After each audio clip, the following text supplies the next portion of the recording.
Dear Bernhard Seliger, dear colleagues and friends of Hanns Seidel Foundation, welcome to today's online briefing, Global Politics in Focus. Where is South Korea heading after the parliamentary elections? Only 2 days ago, on 10th April, South Korea held a parliamentary election, and the overarching question was, can President Yoon preserve the majority with his People's Power Party in the 300-seat parliament? Without anticipating too much of my colleague Bernhard's presentation following shortly, the answer is clear and simple: no. The elections to the 22nd National Assembly resulted in a landslide victory for the opposition parties, with the left-leaning Democratic Party gaining 175 seats, leaving only 108 seats to Yoon's conservative People's Power Party.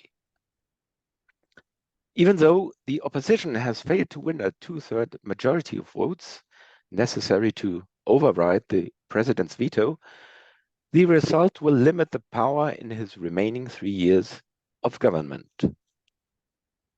What are the consequences of this outcome for South Korea's future political course?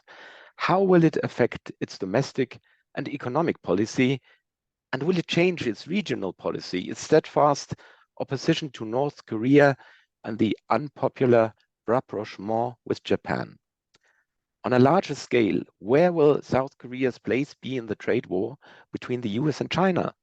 And finally, what can be derived from the new political situation for the future development of EU-South Korean relations? We will discuss these questions with all of you, and in particular with our guest speaker, Dr. Bernhard Seliger, who has been resident representative of Hanns Seidel Foundation in Korea, based in Seoul, for 21 years already. There, he consults NGOs, academic and public institutions on questions of unification, and also manages the capacity building projects of Hanns Seidel Foundation in North Korea. As you can see, he's fitting perfectly today's topic. We look forward to an animated online exchange. Bernhard, the floor is yours. Thank you very much, Thomas. Dear Dr. Leeb, thanks for the kind words for introduction. And ladies and gentlemen, I hope we'll have an interesting 45 minutes or even more if you want. I would propose I first show you some slides on the results of the election, and then we come to the questions and answers. And I'll try to share my screen now. And here we have the first problem. I cannot find my... Where is it? Cannot find my presentation here. Cannot see it. Where did it go? Sorry, I have to... Take your time, Bernhard. We're not in a hurry, and we are that happy is, to we wait had for... we had the session here. Yeah, otherwise I can also show it. Yeah, please, you can show it. I for some reason it doesn't show up here. That's technology. There we go. Okay, if you would go to the first slide.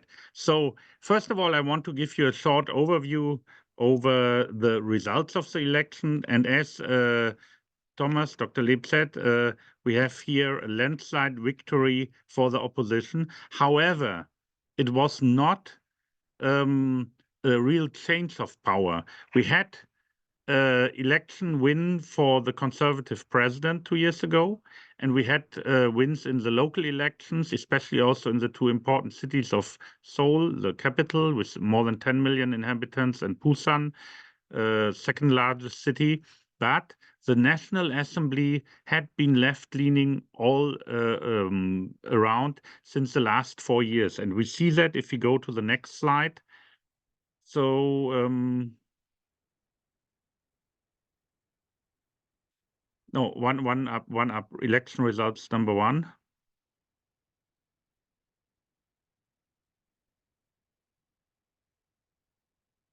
Ms. Wiesner, can you get one before?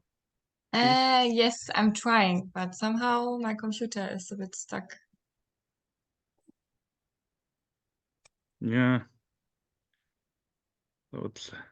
That's maybe the result of election deniers. Okay, we'll share it again. Sorry.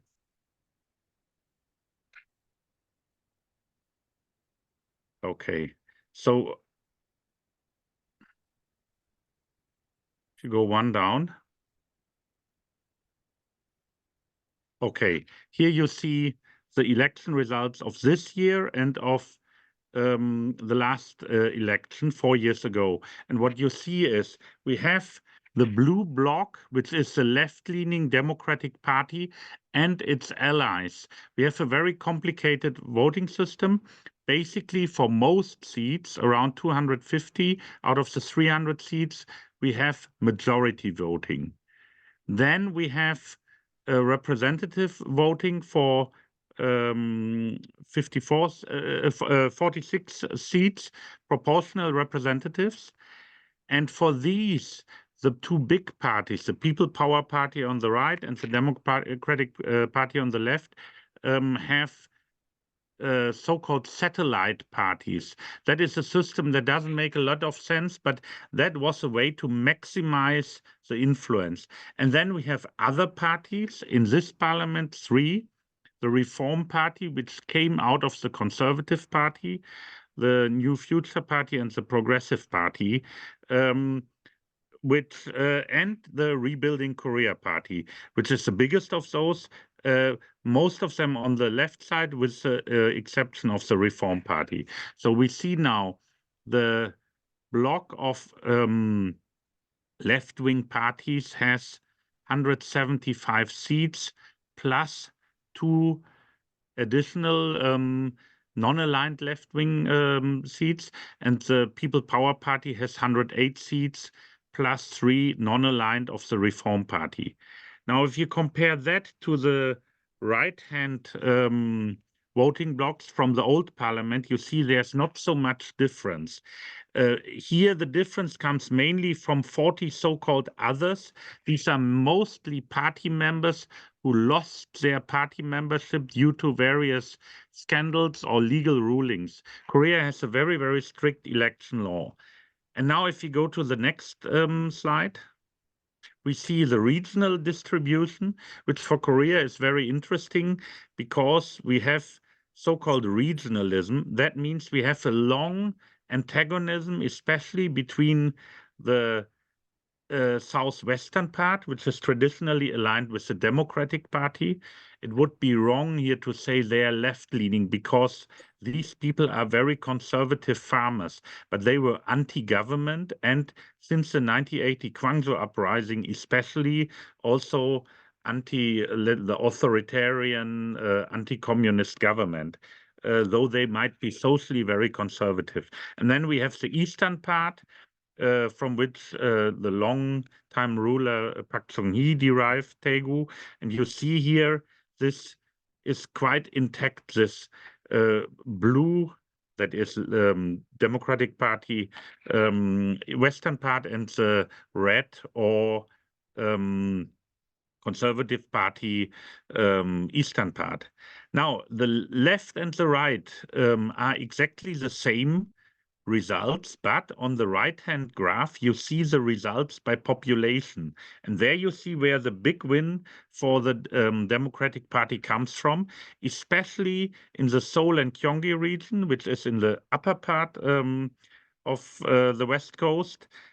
We have almost half more than half the population living in Incheon, Gyeonggi Province, Seoul. We call that the metropolitan area. And there we have a very, very strong dominance this time of the Democratic Party. While the East and West in the South are quite fixed in their views and almost nothing moves, here we have voters which are quite undetermined and which every election have to be won again. And if you go one further now, we see that most people indeed interpret this rightly as a landslide victory, and as Thomas said in the beginning. So you have here headlines from Korean news, but also headlines from international news. So it is a big opposition win. It is a landslide victory, definitely. But It has its own peculiarities if you go one slide further.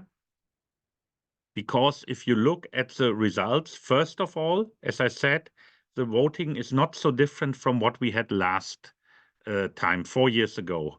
Now, the last election was very special. It was just 2 years after Conservative President Park Geun-hye was impeached and was put to prison. So we had a landslide victory of the left side because of that.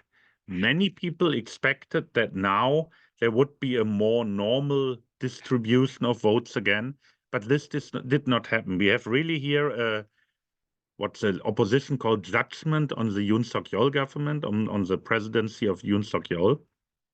This judgment is interesting because it led to a strong majority of the left, but not to a 2/3 majority. This is very, very important because a 2/3 majority would have given the Democratic Party and its allies, first of all, the possibility to change the constitution, and second of all, to override the presidential veto.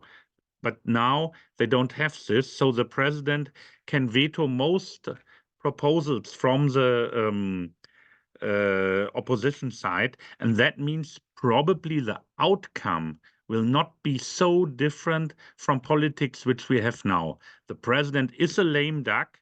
He has to substitute his current government. Most ministers and especially secretaries of the president, which are the really powerful people, resigned. He has to find new ones there. But the opposition cannot railroad laws through the parliament, so we will be in a similar situation as we were before. Now, next one. There were a number of reasons for this. Yoon Suk-yeol is not very popular. And you see here approval ratings of Yoon, which were every week coming out of a Gallup poll.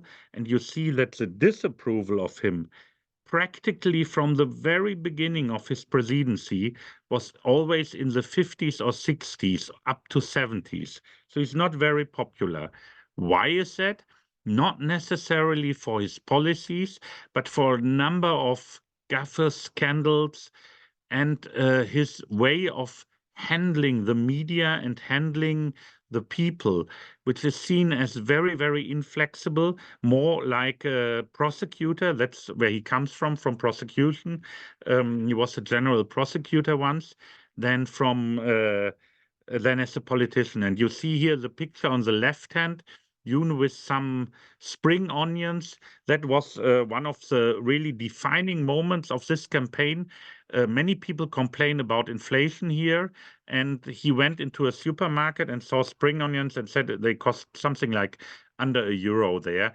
No, that's really a very reasonable price. Why do people complain? But in reality, the price was in normal circumstances 3 or 4 times higher.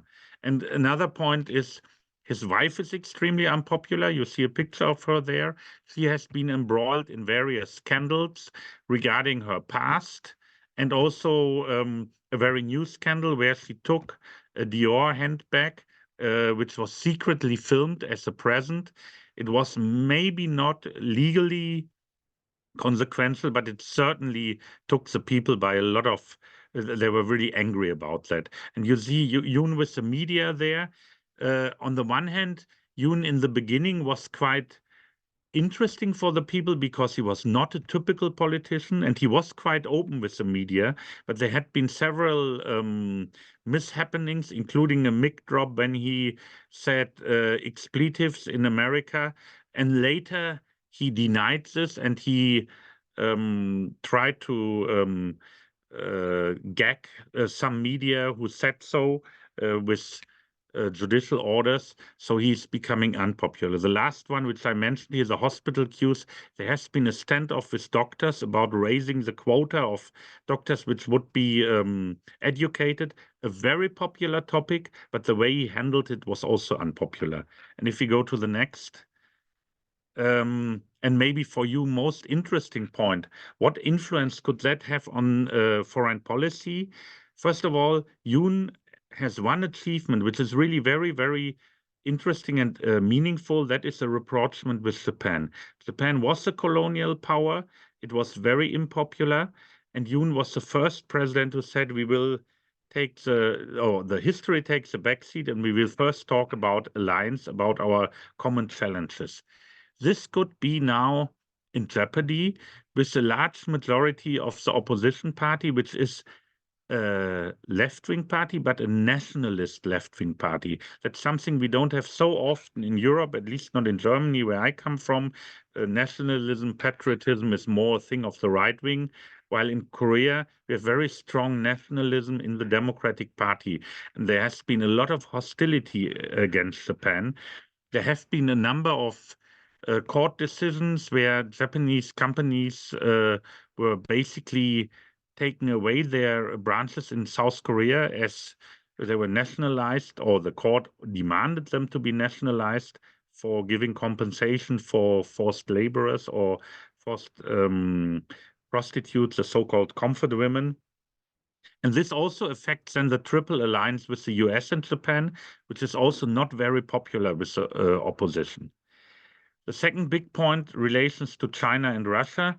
Lee Jae-myung, the leader of the opposition, who now came out on top, said once, Taiwan is not our problem. He and members of his party said, we shouldn't be so much involved in Russia. We should be very careful in the European theater. So this whole global engagement, which is a kind of trademark policy of Yoon Suk-yeol, under the idea that South Korea is not anymore only a power on the Korean Peninsula, but a global pivotal power, could change. And that includes very important points for Europe. For example, South Korea has been implicitly a rearmorer for Europe, doing a lot of deals, especially with Poland, for more than 11 billion US dollar on equipping them with modern arms. Indirectly, also foreign direct investment could be hit, not so much in any hostility against it. Every Korean politicians will tell you we really welcome foreign direct investment, and they do so. But indirectly, labor market reform, flexibility will become more difficult. And other reforms also might go in a direction which rather makes it more difficult to invest. There are a number of parliamentarians to watch. I think I'll stop here. But for example, Wee Sung-lak and Kim Gon were famous. One of them elected for the Democratic Party, the first one, Kim Gon for the People Power Party. They were negotiators in the six-party talks and later in the relations to North Korea. So that is interesting. And if you look at the next slide, as always, there are winners and losers. The big winner is really Lee Jae-myung here in the blue suit. Blue is the color of his party, but also beside him, Lee Jun-sok. He was a leader of the Conservative Party, but was ousted by Yoon Suk-yeol. So he might be also potential presidential material for the next election. On the very right hand here, Cho Guk, on the left side, who came into power with a party which only existed for 1 month with 12 seats, all from the proportional voting system. So that's very interesting. And there were losers like the man in red here, Han Dong-hoon, who had been widely seen as the potential successor of Yoon Suk-yeol. He was also a prosecutor and came with Yoon into power as justice minister, but he's now really in trouble with his loss. Or also the former foreign minister on the very right hand, Park Jin, who lost his bid for a seat in Seoul. So we have a lot to see here. And last one, but not least one, if you go to the next slide, Korean vote thing is for us Europeans, it's really fascinating. Every candidate has his own candidate song, and the candidates are running around. This is a candidate who was elected in my constituency. Photo was done by my son. So after the election, after he was elected, he was driving around and bowing to everybody and saying, thank you, I really want to do the best for all of you. That's a very nice thing to see. And Korea had a very high participation in this election, 67%. And we find one very interesting thing. There's a high trust in democracy here. Though we had some problem, we had some deep fakes. So the president was talking something about corruption, which was fabricated in the internet, or we had a little bit influences by North Korea, but not as much as we feared for maybe. But generally, the trust in the election process is very, very high. And given the trouble we have in America, but also in Europe sometimes with trusting elections, that's also a very, very good outcome. I know it was a very short and abbreviated version of discussing these results, but I hope I gave you some ideas and we can come to some interesting questions now. Thank you very much. Yes, thank you, Bernhard, for this very thoughtful and animating presentation you showed us, and there's lots of material we can dwell on and go into depth. Let me just give everyone who is sitting in front of their screens some housekeeping announcement. We are happy to include all your questions and commentaries, and please use the functions at the lower side of your screen, either the chat or the Q&A function, and I will try to include your points into our talk that is following now. One point that I would like to start with was also already a question. Bernhard, you said that parties cannot be so easily divided into left and right, and there are several rural voters that are conservative, but in some respects as social welfare they are then more left-leaning. So there was a question of one of the participants regarding the winning Democratic Party. How would you rank them within the usual division of party positions? Where would you put them? Well, it's really difficult because we have here these strong personalities which really define the parties and their program.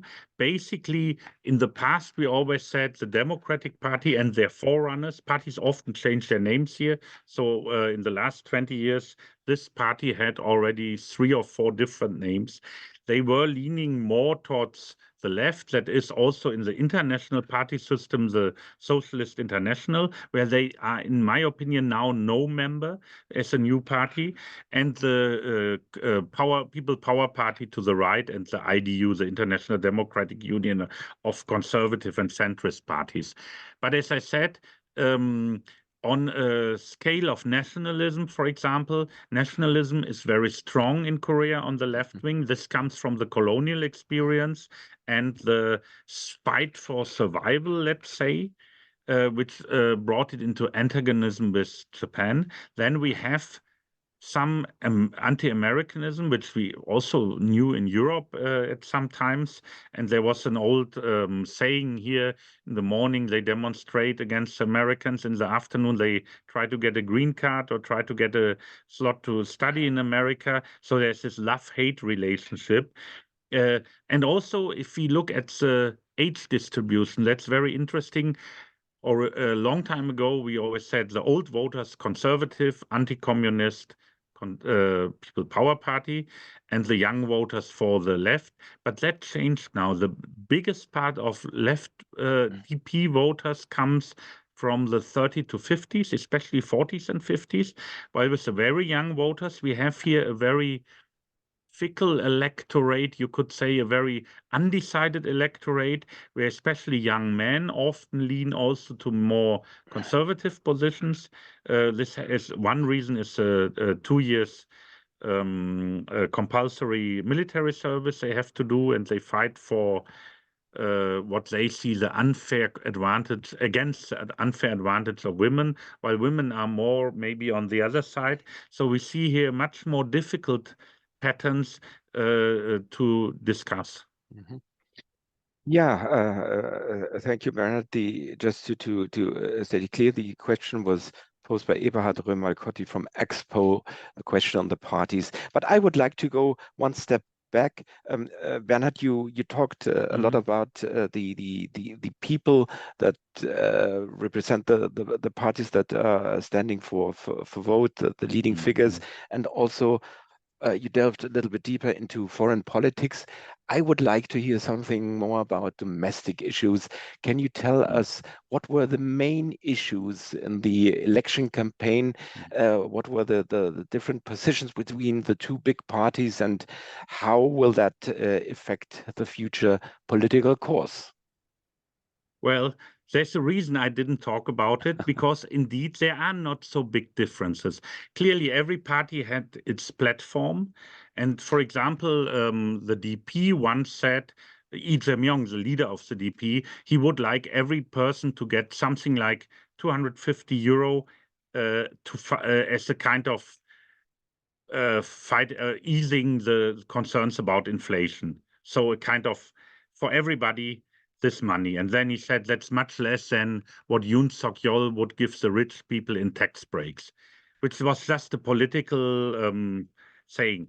These tax breaks don't really exist. If you look at the promises they made, Yoon Suk-yeol, he was traveling a lot around in so-called town hall meetings before the election, and similar things were done by the DP. They usually promise infrastructure. We have 10 new airports to be planned and many roads and a new shopping mall and this and that. However, I think what both parties don't see is that this infrastructure measures, long time ago, they were very effective when Korea was a poor country, but they are diminishing returns of them. So if you have another airport, and now they want to build airport on small islands, that will have no real returns anymore, economic returns. Fortunately, both parties are, broadly speaking, very positive to the market economy. So none of them is there to really radically change the policy. But both have something which I would call in the European context like a social democratization. That is, we had a long time very low debt. And now the debt for the first time was more than only the central government debt, 50% of GDP.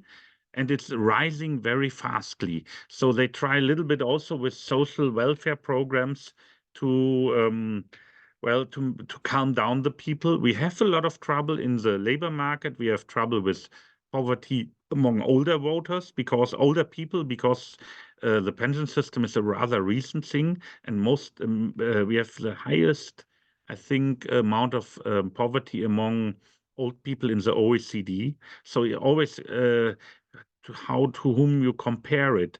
Korea has a lot of trouble, but I think neither the government party, which is now the smaller PPP, nor the Democratic Party have any recipe to solve these problems. Thanks, Bernhard.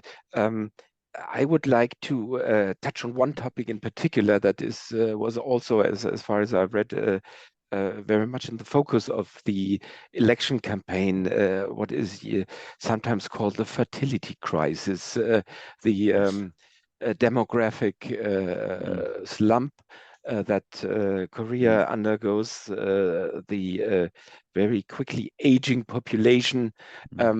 Can you tell us a little bit about that and how it not only affects society, but also economy? Yeah, well, that's a really big problem. Korea has still a younger society than, for example, Germany, but the most rapidly aging, I think, worldwide, and one of the lowest fertility rates. And problems are mostly really material. That is, while the parents' generation and grandparents' generation, they grew into a growing society, and in the end of their lives, most of them had an apartment or even 2 or 3 to give to their children.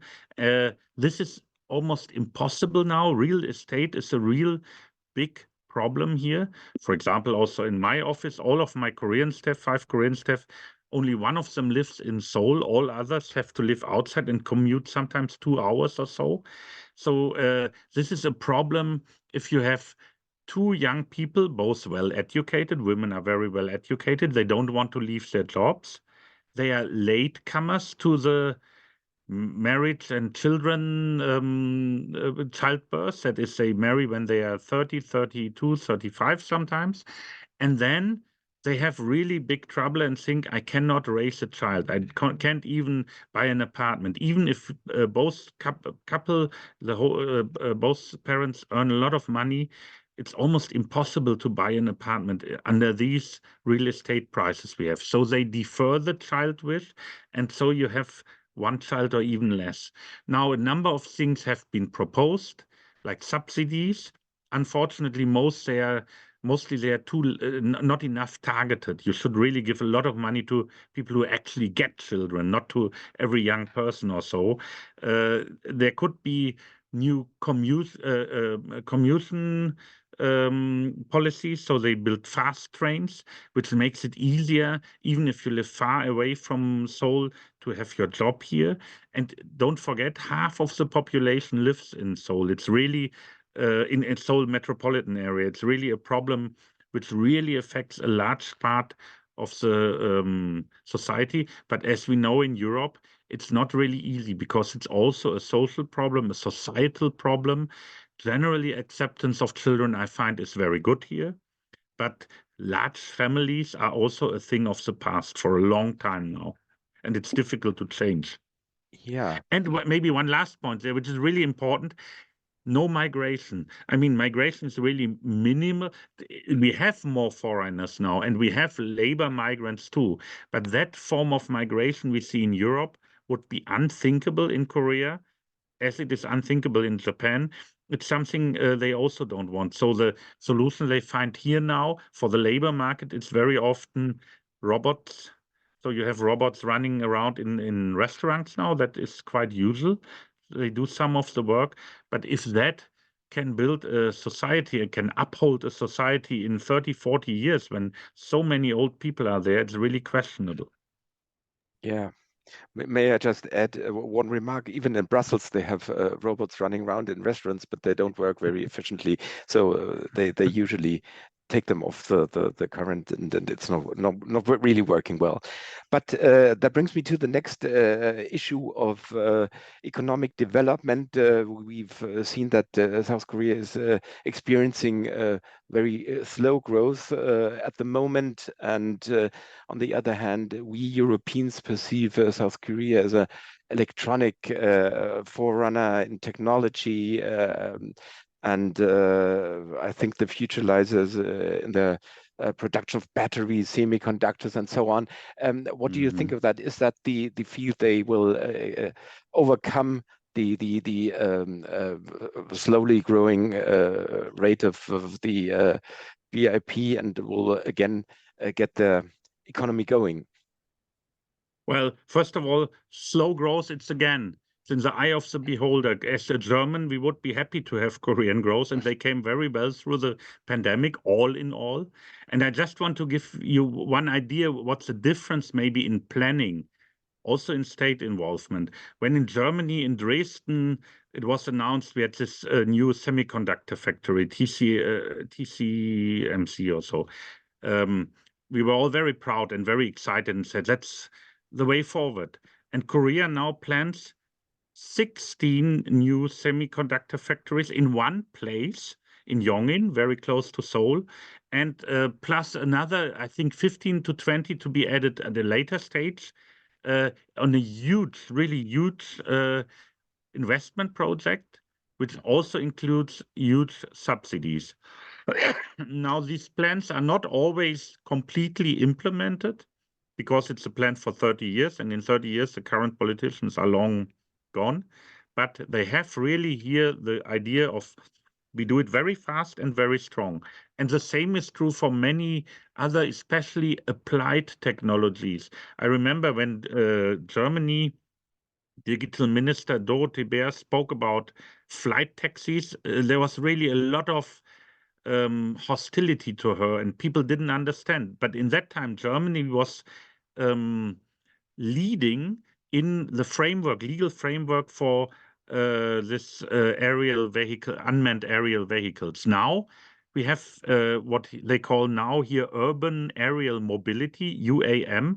Seoul will start it next year. So next year, drones will go and drop your package in your home, which they can do as well, I guess, as any driver from a transport company. So they are much faster than we in really implementing these things. And though we sometimes can smile and find it funny, this that the technology becomes a fetish for them, really.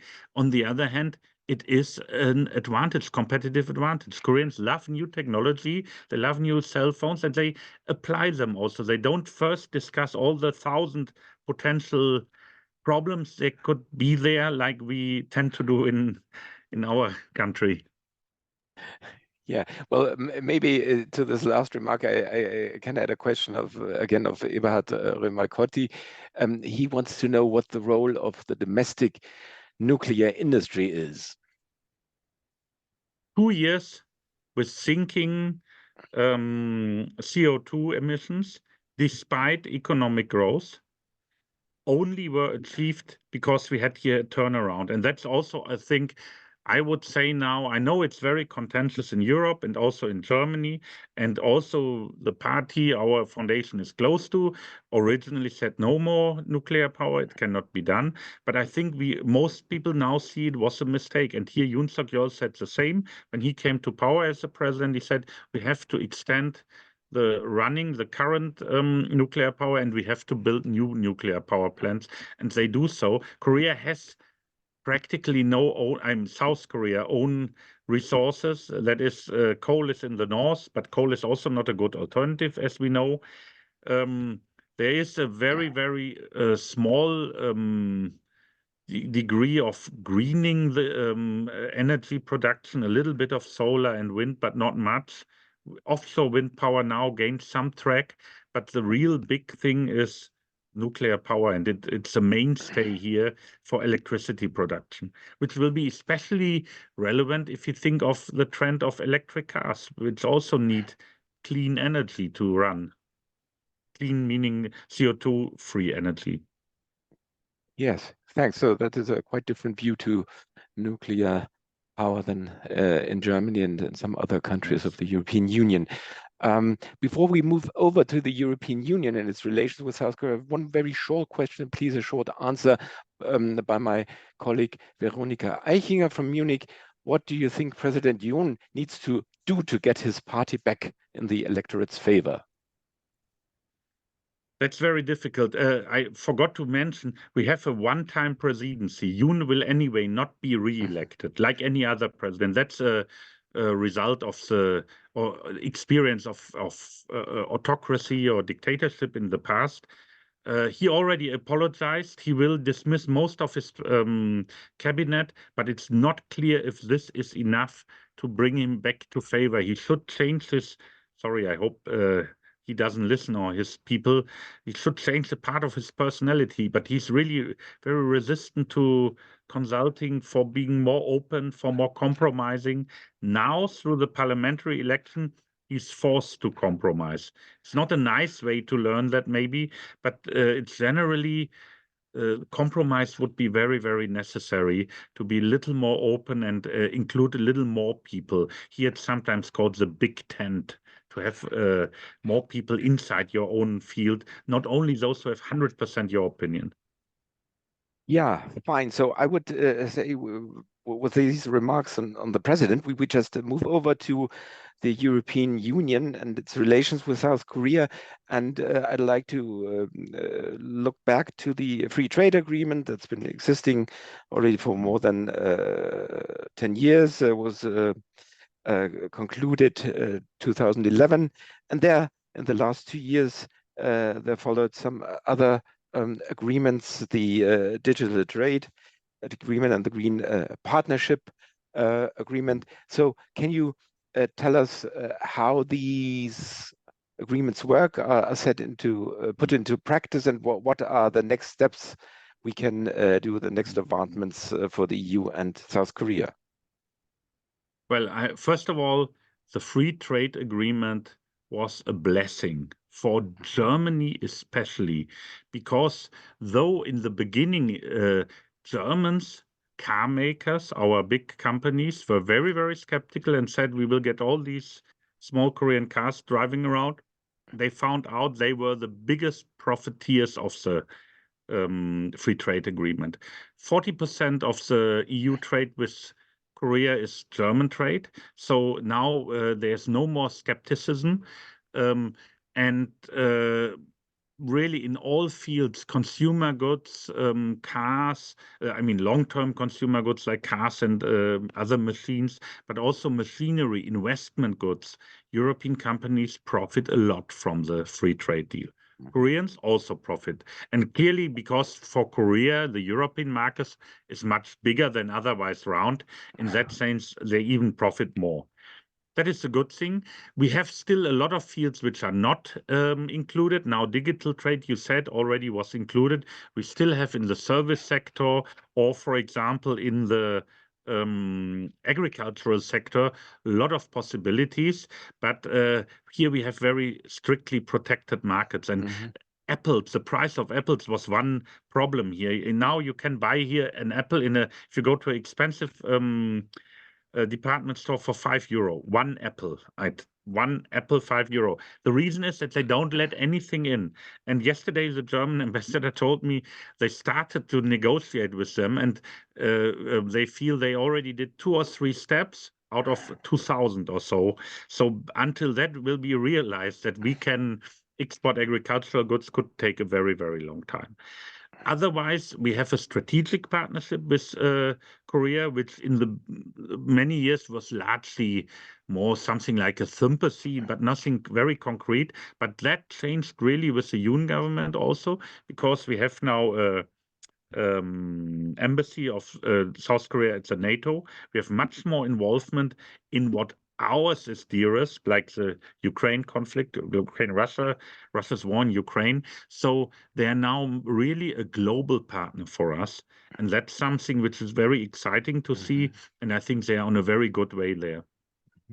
Yes, thanks. So I believe this EU-South Korea relationship has also become more interesting with you of the de-risking strategy of the EU, getting some space in between their relations to China and not being so dependent on China, which leads me to the last section I wanted to discuss with you, foreign politics or regional policy. Can you just tell us a little more about the relations to the neighboring country, North Korea? How is the situation there? Japan, you already mentioned, but maybe you can also say some words on this issue and go over to China and perhaps the USA, even if this is a very long topic, we cannot discuss in details, but a few sentences on this, please. Okay, I have 3 more hours, right? No, just so first of all, North Korea, unfortunately, it's really in a very, very bad shape, the relation to North Korea again. This is partly not the fault of the current government in South Korea, because already when the Hanoi summit of Trump and Kim Jong-un failed, North Korea became slowly disillusioned with this whole process of rapprochement and said, we cannot trust them, especially the South Koreans. That was still another government.